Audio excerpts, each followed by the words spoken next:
The gunshot echoed across the plains as Tessa Morgan ran for her life, her heart pounding against her ribs like a wild Mustang. Montana Territory, 1876, a place where a woman alone might as well paint a target on her back. Her once fine traveling dress was now torn and mudded from 3 days on the run, her copper hair a tangled mess falling from what had been an elegant chignon. Behind her, the voices of her pursuers grew fainter, but Tessa knew better than to slow down. The men who'd killed her traveling companion wouldn't give up easily, not when they believed she carried information that could destroy their smuggling operation. The setting sun cast long shadows across the grassland as Tessa's strength began to fail. Her parched throat burned with each labored breath. No water since morning, no food since the day before. The distant silhouette of a barn rose from the landscape like a mirage, and Tessa stumbled toward it, praying it might offer temporary sanctuary. The massive wooden structure stood alone, seemingly abandoned, its weathered boards speaking of seasons long past. Using the last of her strength, Tessa pulled open the heavy door just enough to slip inside.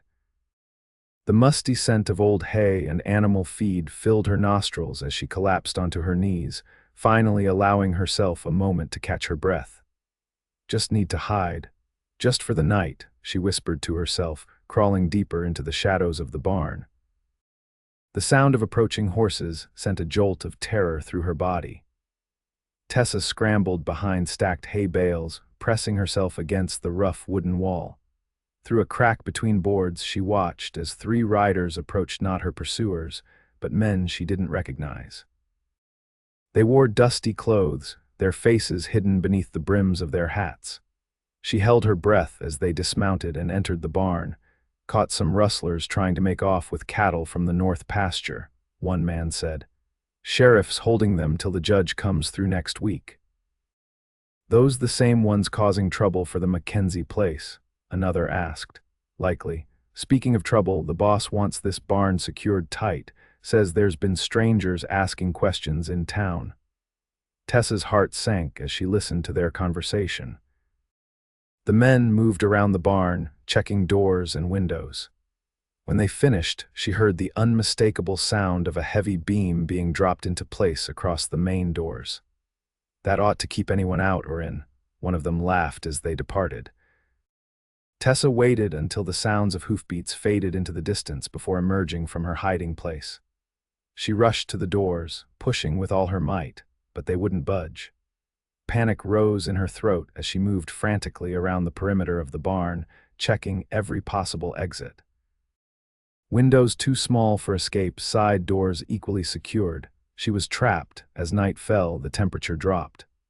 Tessa gathered hay around herself for warmth, fighting back tears.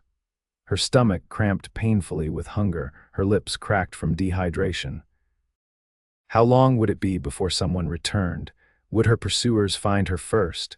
Or would hunger and thirst claim her before either happened? Morning brought no relief. Tessa's condition worsened as the day wore on. The sun beat down on the roof, turning the barn into a stifling oven. By evening, she was drifting in and out of consciousness, her strength completely spent. The sound of the beam being lifted from the door barely registered in her fading awareness. Light spilled into the barn as the doors swung open.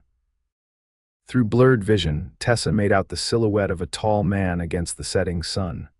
"Hello," his deep voice called out. "Anyone in here?" Tessa tried to respond, but her parched throat produced only a faint sound. It was enough. The man turned toward her, quickly crossing the distance between them.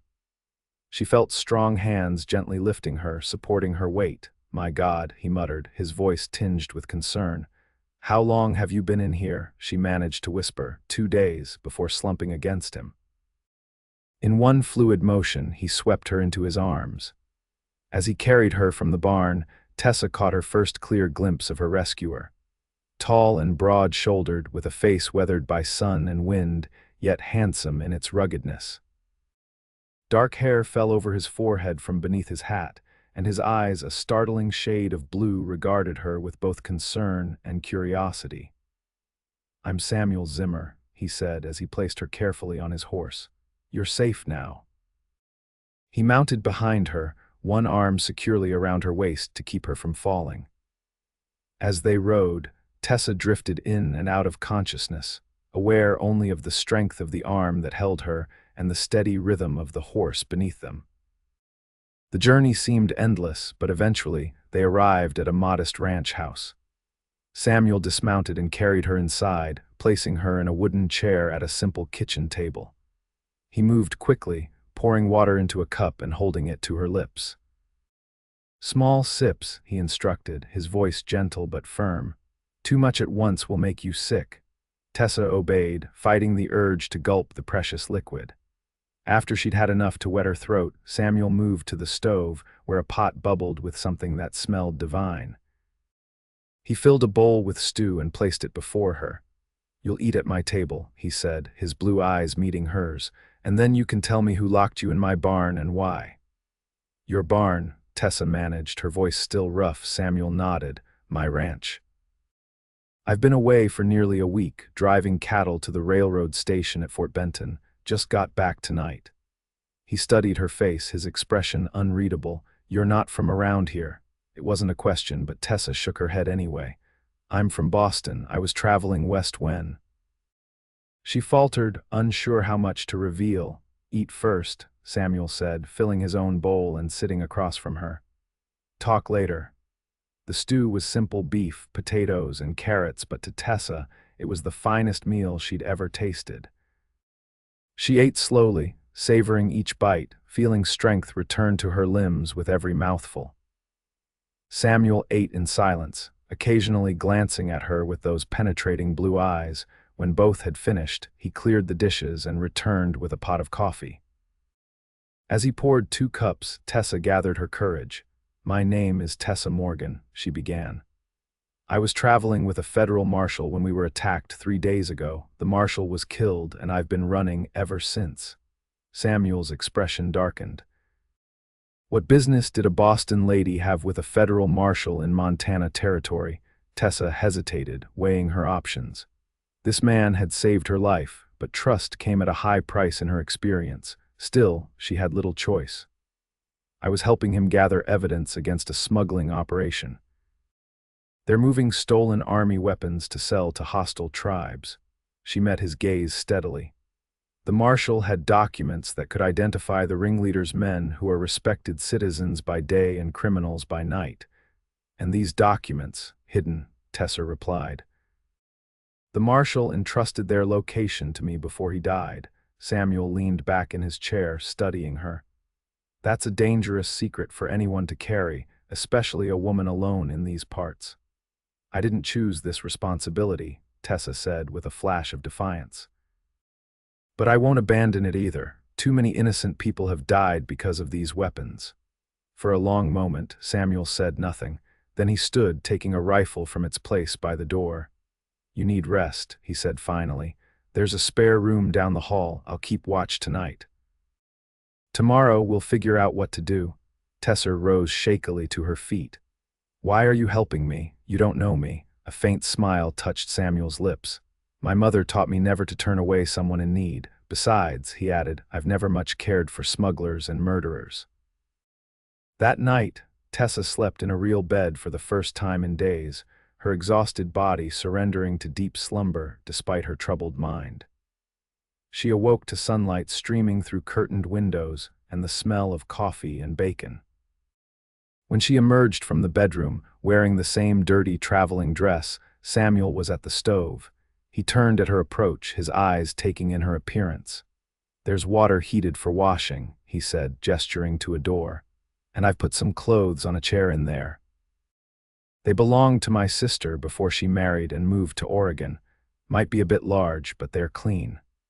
Tessa thanked him and gratefully accepted the opportunity to clean up. The clothes, a simple blouse and skirt, were indeed a bit loose, but infinitely better than her ruined dress. She managed to comb through her tangled hair with her fingers and pin it up as best she could before returning to the kitchen. Samuel had breakfast waiting: bacon, eggs, and biscuits. As they ate, he outlined his plan. "We need to get those documents and bring them to the territorial governor in Helena," he said. "But first, we need to know who we're dealing with. What can you tell me about these men?" Tessa described the attack, the men she'd seen, and the snippets of conversation she'd overheard during her flight. "I believe one of them is a man named Hargrove," she concluded. "The marshal mentioned him several times." Samuel's face hardened. "Clayton Hargrove. Owns the largest mercantile in Silver Creek. You know him." "Everyone knows Hargrove. He's wealthy, influential, has the ear of most officials in the county." Samuel's jaw tightened. "And if he's involved in this, we're facing more danger than I thought." "I can't ask you to risk your life," Tessa said quietly. "If you could just help me get to Helena, you wouldn't make it 10 miles, Samuel interrupted. "Not with Hargrove's men searching for you. No, we do this together or not at all." The determination in his voice silenced any further protest. Instead, Tessa asked, "What's our first move?" "I need to go into town for supplies and information. You'll stay here out of sight." He stood, reaching for his hat. "Keep the doors locked, and there's a shotgun in the corner if you need it." After Samuel left, Tessa explored the small ranch house.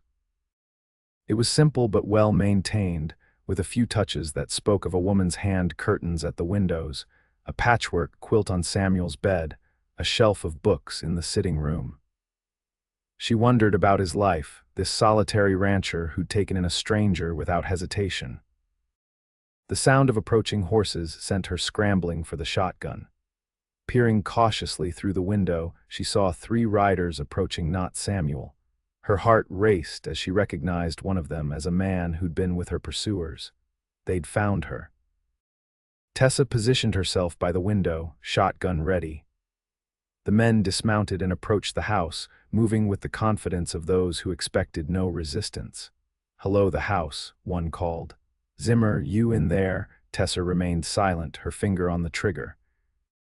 "Check the barn," the leader instructed one of his companions. "Johnson, circle round back." As they separated, Tessa realized she needed to act. When the leader approached the front door, she swung it open suddenly, leveling the shotgun at his chest. "Back away," she commanded, her voice steadier than she felt. The man froze, his hand hovering near his pistol. "Well, well," he drawled, "if it ain't our Boston lady, Hargrove will be mighty pleased to hear we found you." "I said back away," Tessa repeated. "Call your men back or I'll shoot." He smirked, clearly not believing she would pull the trigger. "Little lady like you probably never fired a gun in her life."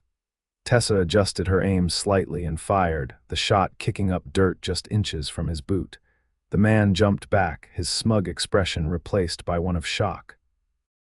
"The next one won't miss," she warned. "Call them back. Now." The man raised his voice. "Johnson, Mason, get back here." The other 2 men reappeared, hands hovering near their weapons. "All of you, drop your guns," Tessa ordered. For a tense moment, no one moved. Then the distant sound of galloping hooves drew their attention. Samuel appeared, riding hard toward the house, rifle in hand. The distraction was enough for the leader to make his move, lunging toward Tessa. She pulled the trigger without hesitation, the second barrel of the shotgun discharging with a thunderous roar.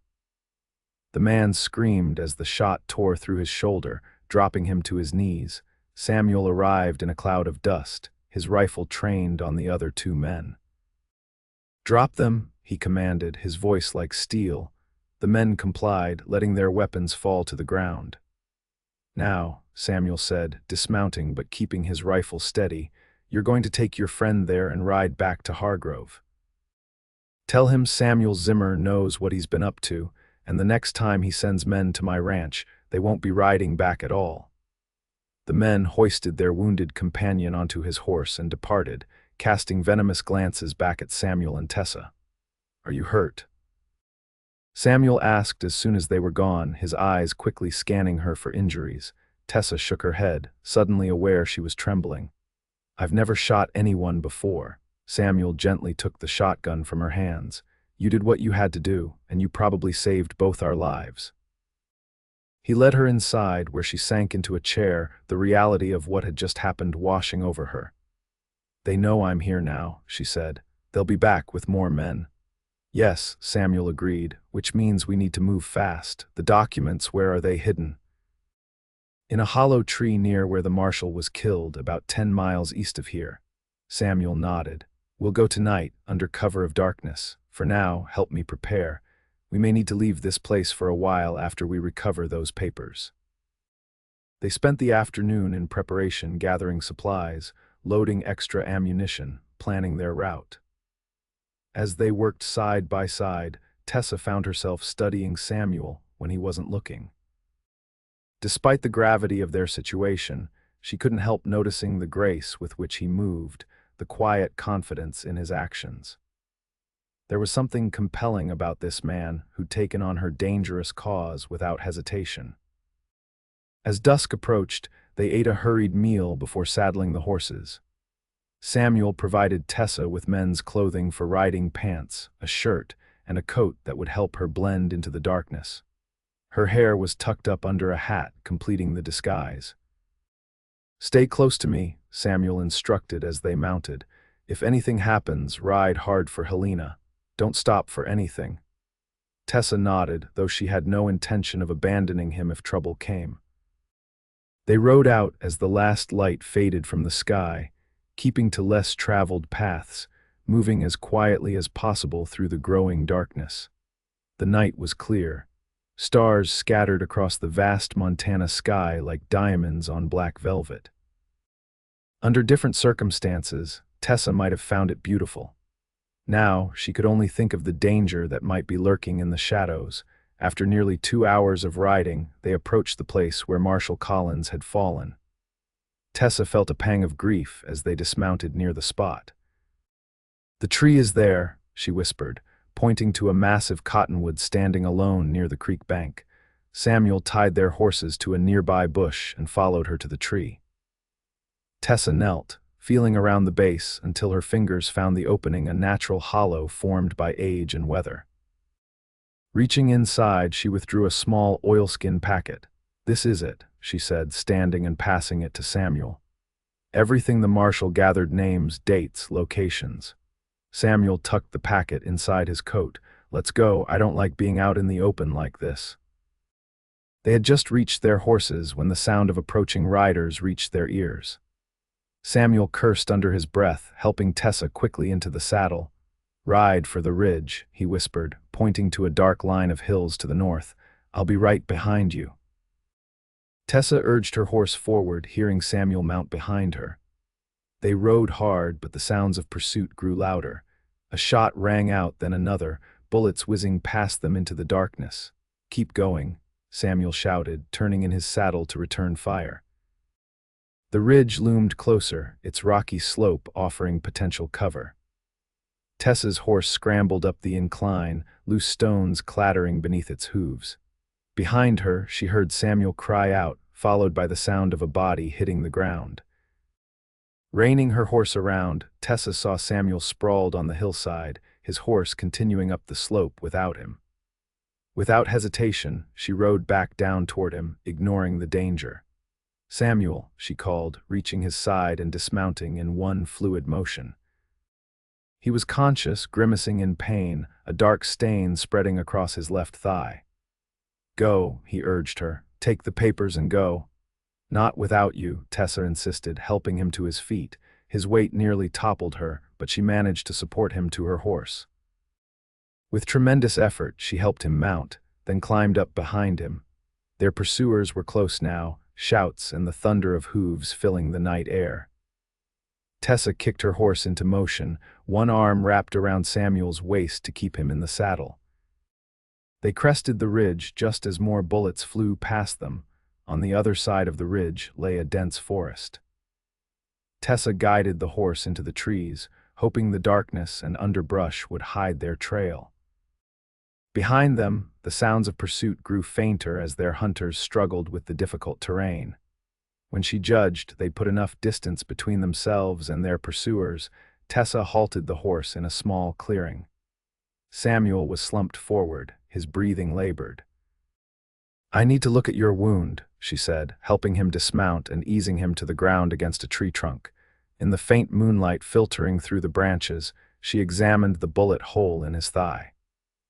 The bleeding had slowed, but Samuel was pale from pain and blood loss. "It went through clean," he said through gritted teeth. "Need to bind it." Tessa tore strips from her petticoat, using them to create a tight bandage around his thigh.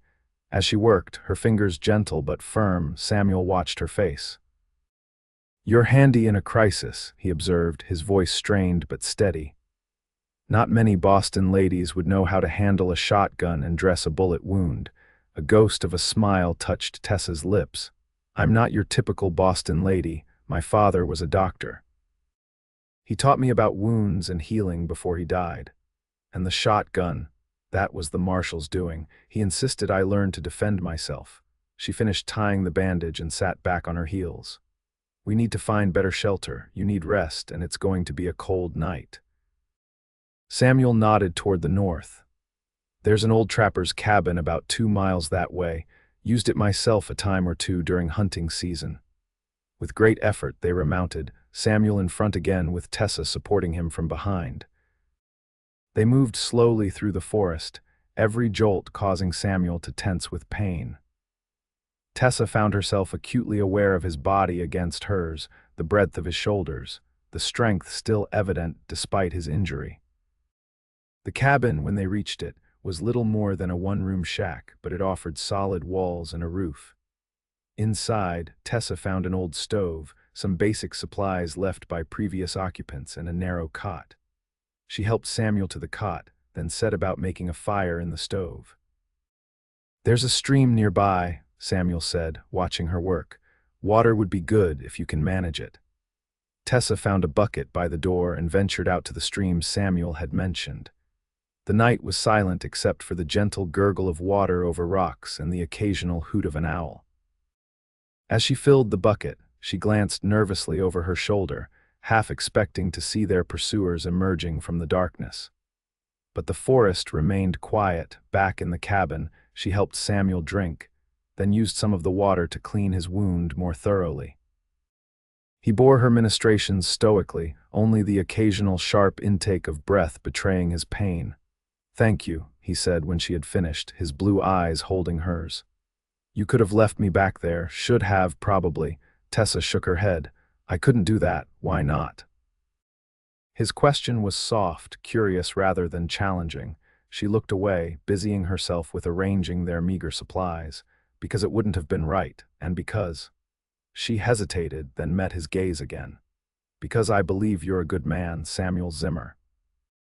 Those seem to be in short supply these days. A small smile curved his lips. "Not sure I qualify as good, just trying to do what needs doing." "That's part of what makes you good," Tessa replied. "Now rest, we have a long journey ahead tomorrow." She settled herself on the floor near the stove, using her saddle as a pillow. Despite her exhaustion, sleep eluded her. Her mind raced with thoughts of their pursuers, the dangerous road ahead, and the wounded man lying just a few feet away. When she finally drifted off, her dreams were troubled, filled with gunshots and faceless men chasing her through endless forests. Tessa awoke before dawn, stiff from her night on the hard floor. Samuel was still asleep, his face relaxed in slumber, making him look younger and more vulnerable. She moved quietly, stoking the fire and preparing a simple meal from the supplies they'd brought. The smell of coffee roused Samuel. He opened his eyes, taking a moment to orient himself before attempting to sit up. Tessa hurried to help him, supporting his shoulders as he struggled to a sitting position. "How's the leg?" she asked, noting the fresh blood that had seeped through the bandage during the night. "Been better," he admitted, "but I'll manage." Tessa brought him coffee and some jerky, watching with concern as he ate with less appetite than she would have liked. His face was pale, and a light sheen of sweat covered his forehead despite the morning chill. "You have fever," she observed, placing a hand on his brow. "The wound may be infected." Samuel caught her wrist as she withdrew her hand, his fingers warm against her skin. "We can't stay here, Tessa. Hargrove's men will be searching these hills by now." "You're in no condition to travel," she protested. "Don't have much choice."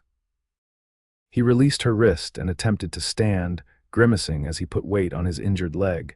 Tessa supported him, her arm around his waist. "At least let me change the bandage before we go." He nodded, sinking back onto the cot while she unwrapped the soiled strips of fabric. The wound looked angry, the flesh around it red and swollen. Tessa cleaned it as best she could with their limited supplies, then bound it with fresh bandages torn from one of her remaining petticoats. "We need to get you to a doctor," she said as she worked. "Helena," Samuel replied. "It's our best chance for medical help and for delivering those documents." Tessa nodded, though she worried about the journey ahead. Helena was at least 2 days' ride under normal circumstances, longer with Samuel injured and their need to avoid main trails. They departed shortly after, Samuel insisting on riding his own horse despite Tessa's concerns. He'd fashioned a crude crutch from a tree branch to help him mount and dismount, but she could see the pain in his eyes each time the horse moved beneath him. They traveled cautiously, keeping to the shelter of the forests where possible, avoiding open ground that would make them easy targets. By midday, Samuel's condition had worsened. His face was flushed with fever and he swayed in the saddle, clearly struggling to stay conscious. When they stopped by a small creek to rest and water the horses, Tessa helped him dismount and settle against a tree trunk. She dampened her handkerchief in the cool creek water and pressed it to his forehead. "We need to find better shelter," she said, noting how he leaned heavily against the tree, his eyes half closed. "You can't continue like this." "Few more miles," Samuel murmured. "Old line shack, belonged to the Crossing T Ranch, abandoned now, but should have supplies." Tessa helped him back onto his horse, worried by how much of his weight she had to support. They rode slowly, Samuel directing her with brief instructions when necessary, otherwise silent as he concentrated on staying upright in the saddle. The line shack appeared as the sun began its descent toward the western horizon, a simple structure similar to the trapper's cabin, but in better repair. It stood in a small clearing surrounded by pine trees, with a corral for horses and a lean-to that served as a stable. Inside, Tessa found it surprisingly well-stocked canned goods, dried beans, coffee, even some medical supplies. She wondered at this until Samuel explained. "Gentleman's agreement among ranchers," he said as she helped him to the single bed. "Keep the line shacks supplied for anyone caught in bad weather or trouble. Take what you need, replace it when you can." Tessa set about making him comfortable, removing his boots and helping him stretch out on the bed. His leg was alarmingly hot to the touch, the bandage soaked through with blood and fluid. When she unwrapped it, the sight of the wound made her breath catch angry red streaks extended outward from the bullet hole, a clear sign of infection spreading. Among the medical supplies, she found a bottle of whiskey, clean bandages, and a small tin of sulfa powder, basic but effective treatments for wound infection. With gentle hands, she cleaned the wound thoroughly, poured whiskey over it despite Samuel's hiss of pain, then sprinkled it with the sulfa powder before binding it with clean bandages. "Drink this," she said, holding the whiskey bottle to his lips. "It will help with the pain." Samuel took several swallows, grimacing at the burn. "You're good at this," he observed, his voice weaker than before. "I assisted my father sometimes," Tessa replied, setting the bottle aside. "He believed women could be just as capable as men in medicine. Progressive man, your father." "Yes," she agreed with a sad smile. "Too progressive for many in Boston society. It's partly why I decided to leave after he died. Too many closed minds, too many expectations of what a proper lady should be." She moved to the small stove, preparing a simple meal of beans and canned peaches. As she worked, she continued her story, finding comfort in sharing pieces of herself with this man who'd risked so much for her. When Marshal Collins contacted me about helping with his investigation, it seemed like the perfect opportunity to do something meaningful. He'd been a friend of my father's, you see, knew I was looking for a fresh start. "Brave thing to do," Samuel commented, his eyes following her movements around the small cabin. "Coming out west alone, taking on dangerous work." Tessa shrugged. "Perhaps, or just foolish. Look where it's gotten us." Gotten us exactly where we need to be, Samuel replied, his gaze intense despite his weakened state. Those documents could save countless lives, Tessa. What you're doing matters. His words warmed something inside her that had been cold for too long. She brought him a plate of food, helping him sit up enough to eat. They shared the simple meal in companionable silence, and Tessa realized that despite the danger and hardship, she felt more alive, more purposeful than she had in years. Night fell, and with it came a drop in temperature. Tessa built up the fire in the stove, then checked on Samuel. His fever seemed to have risen, his skin hot and dry to the touch. He drifted in and out of consciousness, sometimes murmuring words she couldn't understand, other times calling out to people who weren't there. Tessa bathed his face and neck with cool water, speaking soothingly to him when he grew restless. At one point he grasped her hand, his blue eyes suddenly clear and focused on her face. "If I don't make it," he said, his voice surprisingly strong, "take the papers to Governor Potts. Tell him everything. You'll make it," Tessa insisted, squeezing his hand. "I didn't pull you off that hillside just to lose you now." A faint smile touched his lips before his eyes drifted closed again. Tessa continued her vigil through the night, dozing occasionally in a chair pulled close to the bed, but mostly watching over Samuel as he battled the fever. Toward dawn, the crisis seemed to pass. Samuel's breathing eased, his skin cooling slightly to the touch. Tessa finally allowed herself to truly sleep, her head resting on the edge of the bed, her hand still holding his. She awoke to the sensation of fingers gently stroking her hair. Opening her eyes, she found Samuel watching her, his gaze clearer than it had been since he was shot. "Morning," he said, his voice hoarse but stronger. "How do you feel?" Tessa asked, sitting up and automatically checking his forehead for fever. "Like I was trampled by a buffalo," he admitted with a weak smile, "but better than yesterday, thanks to you." Tessa blushed slightly at the gratitude in his eyes. "The fever's broken, but you're still weak. We should stay here another day at least." Samuel nodded, surprising her with his lack of argument. "Probably wise, but we'll need to move on tomorrow, fever or no. Hargrove won't stop looking."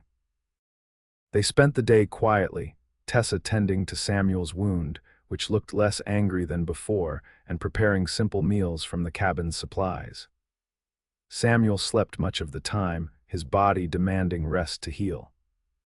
When he was awake, they talked about their lives before, about the beautiful but harsh Montana landscape, about small, inconsequential things that somehow felt important in the sharing. Tessa learned that Samuel had come west after the war, seeking a fresh start like so many others. He'd worked as a cowhand, a scout, even a deputy for a time before saving enough to buy his small ranch 3 years ago. "It's not much," he said, "but it's mine. Built the house myself, added to the herd each year, was just starting to feel established when this trouble came along." "I'm sorry," Tessa said, guilt washing over her. "Your involvement in this is my fault," Samuel shook his head. "My choice, Tessa, always has been." That evening, as they sat sharing the last of the canned peaches, Samuel asked about her plans after delivering the documents. "I haven't thought that far ahead," she admitted. "Return to Boston, perhaps, though there's little for me there now. My mother died years ago, and my father's practice was sold after his death." "You could stay," Samuel suggested, his tone carefully neutral. "Montana territory needs good people. Especially those who aren't afraid to stand up for what's right." Tessa looked at him, wondering what lay behind his words. "What would I do here?" "Whatever you want," he replied simply. "Teach school, perhaps, help Dr. Fredericks and Helena, he's always complaining about needing an assistant. Or—" he hesitated, then continued more softly, "or help a rancher build something worth having." Their eyes met across the small table, and something unspoken passed between them, a possibility, a future neither had anticipated but both could suddenly envision. Tessa felt her heart quicken, and for a moment she allowed herself to imagine what life might be like if she stayed, if she helped Samuel build his dream, if they faced whatever came together. The moment was broken by the distant sound of horses approaching. Samuel tensed, reaching for his rifle despite his weakened state. "Get the papers," he instructed, his voice low and urgent. "Be ready to run if this goes badly." Tessa retrieved the oilskin packet from Samuel's saddlebag, tucking it securely inside her shirt. She took the pistol Samuel offered her. Checking that it was loaded before moving to the window through the gathering dusk, she could make out 3 riders approaching the cabin. Her heart sank as she recognized the man in the lead, Clayton Hargrove himself. His expensive clothes and well-groomed appearance at odds with the wilderness setting. "It's Hargrove," she whispered to Samuel, who had managed to position himself by the door, rifle at the ready despite the pain it clearly caused him. "3 of them?" he asked. Tessa nodded. "Hargrove and 2 others, probably his best men." Samuel's expression was grim. "Not good odds, especially with me barely able to stand." "We could try to slip out the back," Tessa suggested, though she knew it was futile. Their horses were in the corral, visible to the approaching men. There would be no escape. "No," Samuel said, confirming her thoughts. "Best chance is to face them here, where we have some cover." He glanced at her, his blue eyes intense. "If things go wrong, promise me you'll take those documents to Helena. Whatever happens to me, those papers need to reach the governor." Tessa wanted to protest, to insist they would both make it, but the gravity in Samuel's face stopped her. Instead, she nodded, swallowing hard against the lump in her throat. The riders stopped a short distance from the cabin. Hargrove's voice rang out, smooth and cultured with an undercurrent of menace. "Zimmer, I know you're in there, you and the Boston woman. Come out now, and perhaps we can resolve this situation amicably." Samuel exchanged a glance with Tessa, then called back, "Nothing amicable about murdering a federal marshal, Hargrove, or about selling weapons to hostile tribes." A pause, then Hargrove's voice again, harder now. "So she told you, unfortunate. I had hoped to avoid further bloodshed, but you leave me no choice." The first shot shattered the window near Tessa, sending glass flying. She ducked, heart pounding, as more bullets splintered the wooden walls of the cabin. Samuel returned fire, his shots measured and precise despite his weakened state. A cry from outside told them he'd hit one of Hargrove's men. The exchange continued, bullets flying in both directions. Tessa fired the pistol when she could get a clear shot, her hands steady despite her fear. But she knew they were outmatched, running low on ammunition, with Samuel growing weaker by the minute. Then, suddenly, new gunfire erupted, not aimed at the cabin, but at Hargrove and his men. Shouts filled the air, followed by the thunder of hooves as a group of riders charged into the clearing.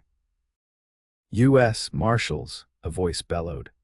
"Drop your weapons." Through the broken window, Tessa saw Hargrove and his remaining man surrounded by uniformed men, their hands raised in surrender. Relief washed over her, so powerful she nearly collapsed. Samuel lowered his rifle, his face pale with exhaustion and pain. "Looks like the cavalry arrived just in time," he said with a weak smile. The door of the cabin burst open, and a tall man in a marshal's uniform entered, his gun drawn. He lowered it when he saw Tessa and the wounded Samuel. "Miss Morgan?" he asked. When Tessa nodded, he continued, "Marshal James Donovan, we've been looking for you since Collins was killed." "How did you find us?" Samuel asked, leaning heavily against the wall. "Followed Hargrove," Donovan replied. "Been watching him for days, waiting for him to lead us to Miss Morgan. Lucky for you we decided to move in when we did." He glanced at Samuel's leg. "You need a doctor, son." "The documents," Tessa said, withdrawing the packet from her shirt. "Marshal Collins wanted these delivered to Governor Potts." Donovan took the packet, handling it with reverence. "Collins was a good man. His death won't be in vain." He turned to the door, calling for one of his men. "Get the wagon. We need to transport a wounded man to Helena." The next few hours passed in a blur. Samuel was carefully loaded into a wagon, Tessa insisting on riding beside him despite Donovan's offer of an escort to Helena. Hargrove and his surviving man were bound and placed under guard, their faces dark with fury and defeat. As they began the journey to Helena, Samuel reached for Tessa's hand, his grip weak but determined. "Looks like you'll get to see if Dr. Fredericks needs that assistant after all," he said, his voice rough with pain but his eyes bright with something that made Tessa's heart flutter. "Perhaps," she replied, squeezing his hand gently, "though I was rather intrigued by that other possibility you mentioned." A smile touched Samuel's lips, the rancher needing help. "Yes," Tessa said softly, "that one sounded promising." Their eyes held for a long moment, the connection between them deepening, strengthening, despite the circumstances that had brought them together. In that moment, Tessa knew with certainty that her future lay here in Montana territory, not just because of the cause she'd fought for, but because of the man whose hand she held. 3 weeks later, Tessa stood on the porch of Samuel's ranch house, watching the sunset paint the distant mountains in shades of gold and purple. Behind her, the sounds of Samuel moving about the kitchen brought a smile to her lips. His recovery had been slow but steady, his strength returning a little more each day.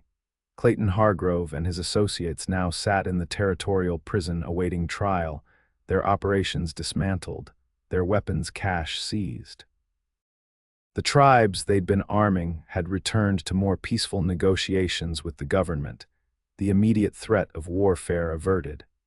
Governor Potts had personally thanked Tessa and Samuel for their courage, offering them both positions in Helena if they wanted them.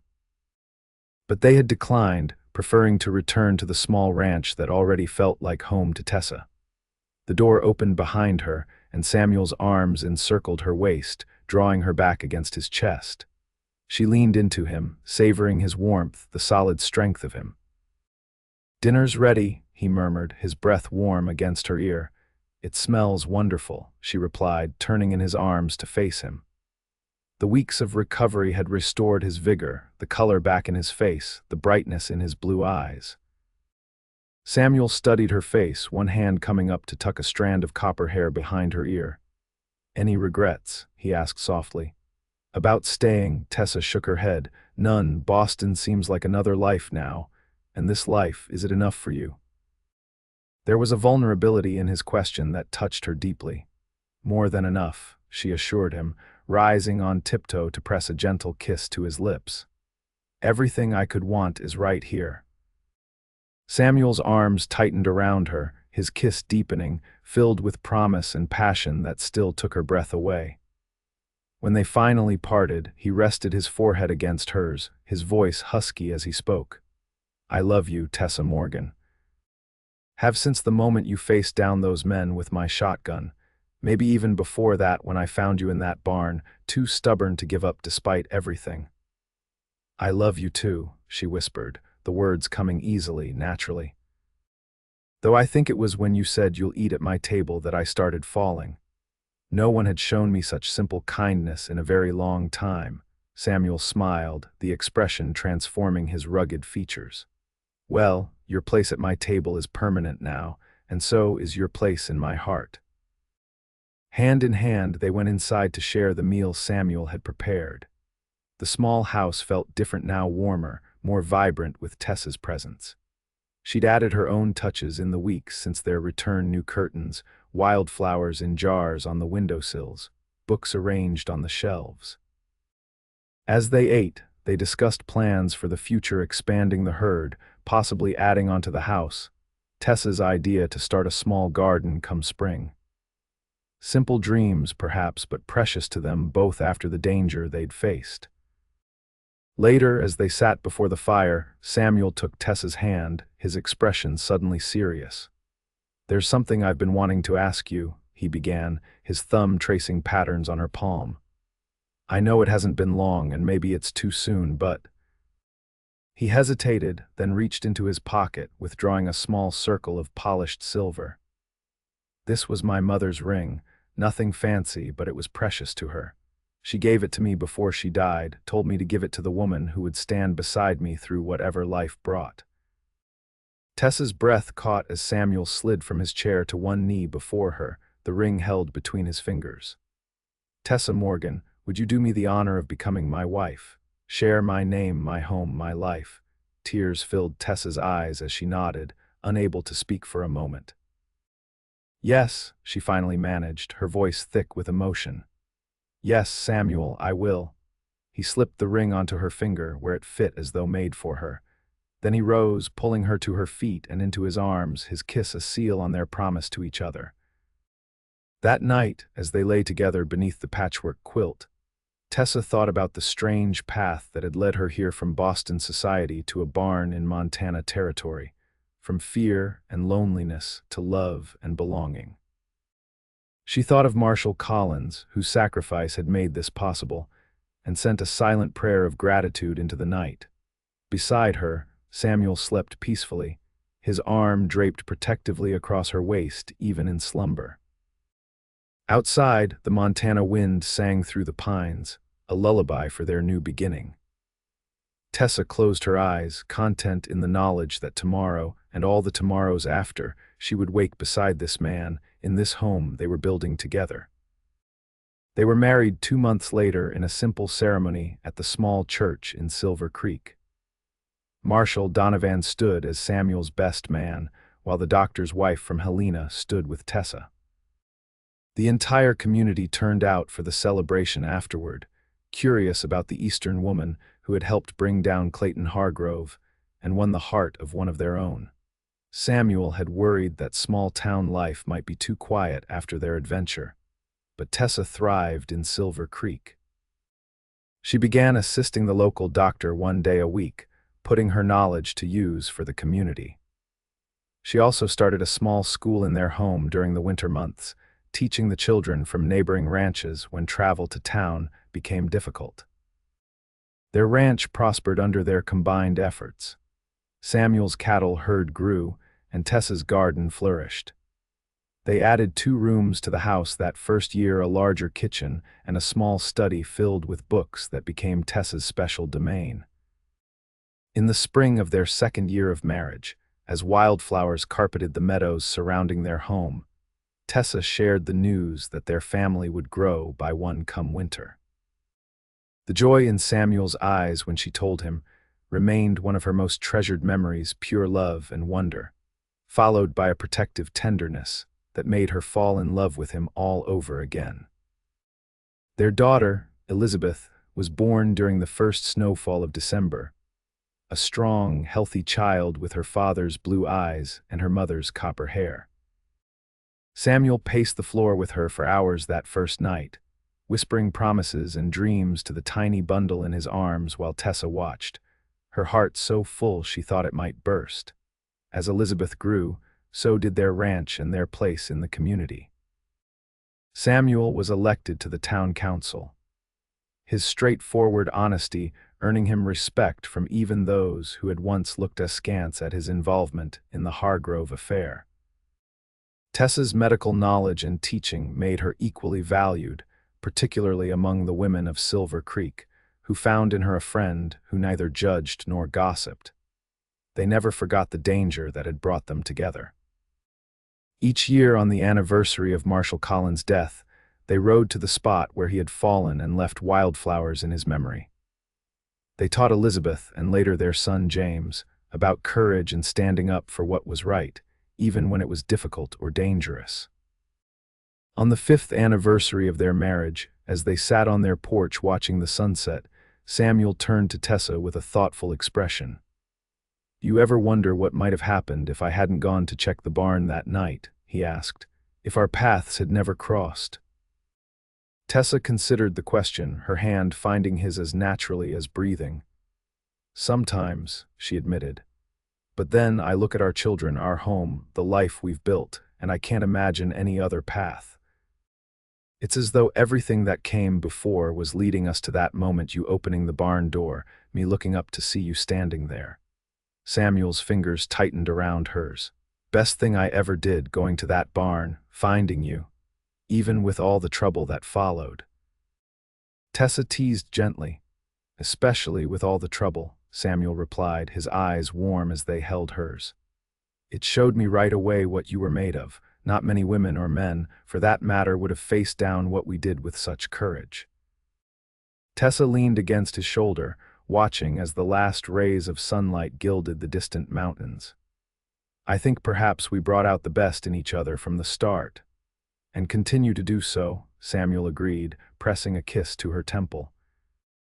Inside the house, they could hear Elizabeth's childish voice reading a story to little James, the sound drifting through the open window like music.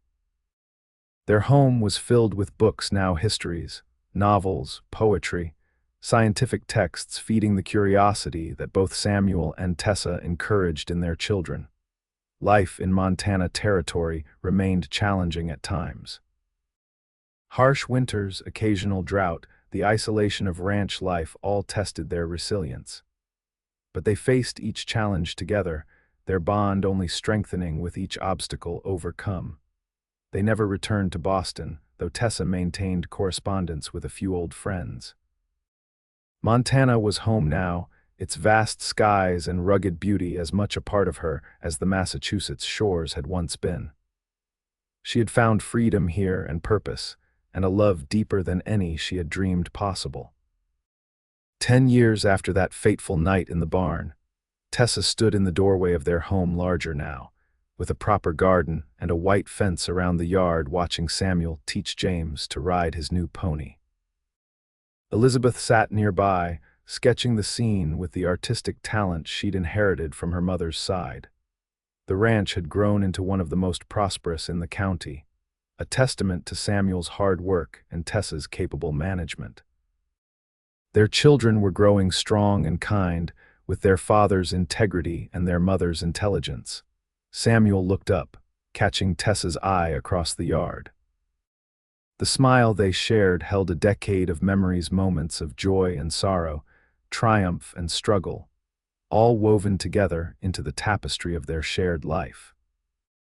Later that evening, after the children were asleep, Samuel and Tessa sat at their kitchen table, the same table where he had once placed a bowl of stew before a half-starved, frightened woman, and said the words that had changed both their lives. "You'll eat at my table," Tessa murmured, running her fingers along the worn wood surface. Samuel looked up from the ledger he was reviewing. Just remembering," she said with a smile, "that first night you said you'll eat at my table." Such simple words, but they meant everything to me in that moment.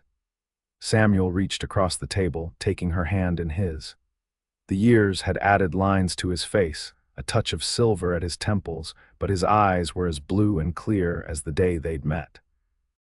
"Best decision I ever made," he said softly. "Bringing you home." "Best decision I ever made," Tessa countered, was staying. Outside, the Montana night wrapped around their home like a protective embrace, stars scattered across the vast sky like diamonds. Inside, the lamp cast a golden glow over the table where their journey together had begun, with a simple meal, shared between strangers who would become everything to each other. Their life wasn't perfect, no life ever is, but it was rich and full, built on a foundation of love that had been tested by fire and emerged stronger.